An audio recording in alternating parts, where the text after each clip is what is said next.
Alright guys, so this finally came in the mail. So I'm gonna do an unboxing of this and see what's inside.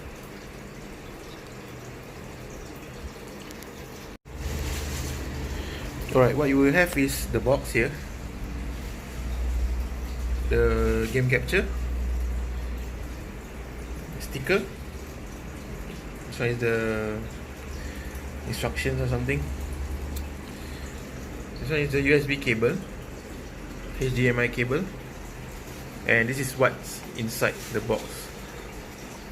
So yeah, so everything is here. I think